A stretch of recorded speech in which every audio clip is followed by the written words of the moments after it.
The Right Side with Doug Billings. Trump's going to come back before 2022, Doug. Before 2024, he's going to be back. I think he's coming back this year, 2022. I think I've heard, there's prophecies and there's speculation and there's these executive orders that were signed by Trump back in the day and all, folks. And again, we can have different opinions on this and still be on the same side. Okay. But that is, in my opinion, in my analysis of what's going on in America, it's not going to happen that way. It would tear our country apart. But Doug, maybe the country needs to be torn apart. Maybe we need to go to civil war over this. We have to back people that want to take back that which was stolen from us, Doug. Ladies and gentlemen, again, I've told you multiple dozens of times on this program that I understand if you think something is stolen from you, you want it back as soon as possible. I'm the same way. I understand how you feel. We all want it back as quickly as possible. I get it. I understand it. And the way that we take it back is by looking at ourselves, we the people, and getting involved. We can't get it back by wishing that the military ushers President Trump back in on chariots of fire. We can't get it back by simply sitting back and listening to somebody who says, hey, I had a dream that a major government's going to fall and another one's going to rise up, or whatever. We just, look, with all due respect, I'm a Christian man. I believe that God's in control, but I believe that we have to take control in order for God's control to be manifest. God wants us to be his soldiers. He wants us to be his people. He wants us to be the ones that take, as we were intended to take control and stewardship of this republic.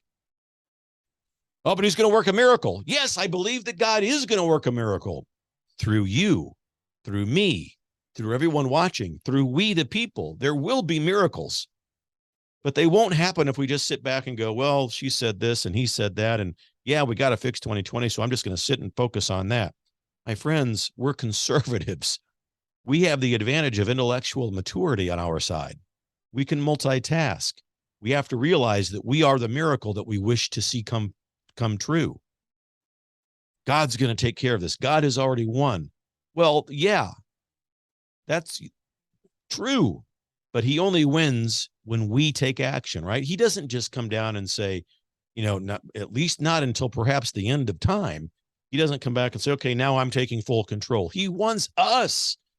He wants us to have ownership of this republic. That's why he inspired our founding documents. He wants us to be the leaders, the managers, and the stewards of this republic. And we have to have the gumption, the faith, the wherewithal, the energy to get involved at the local level and do the work of determined patriotism, which is what ultimately God calls you to do. We the people are the plan, not military insurrections, not, these hopium. I'll just use that word. Not the theories and the plans that are great page turners, by the way, and brilliant pieces of work that you sit there and you read these things. Wow, I guess he did sign all of these executive orders, and this really does make a lot of sense. It's brilliant. It is brilliant. It's a great page turner. All of these theories are, but they're works of fiction. The work of truth resides in you and me and we the people, which is ultimately the people of God. And when we take control of the republic, the divine providence of God returns, and he works through us to restore his covenant nation. He doesn't work through us when we sit on the sidelines. He doesn't work through us when we say, hang on, let's stop, push the button and freeze time, please. Let's just focus on 2020. Let's not worry about anything else. We've got to fix 2020 first. Don't worry about 2022. And whatever you do, don't plan for 2024 because we got to fix 2020. That's illogical. Doesn't make any sense. And ultimately, it's ungodly. It's not the truth. We can do all. We are called to do all. Multitask. 2020, fix it. Work also, by the way, to reclaim the primaries and the elections and the midterms in 2022. And oh, by the way, let's make some plans for 2024 because we can't just focus on 2020. You see, that's what we need to be doing. The Right Side with Doug Billings.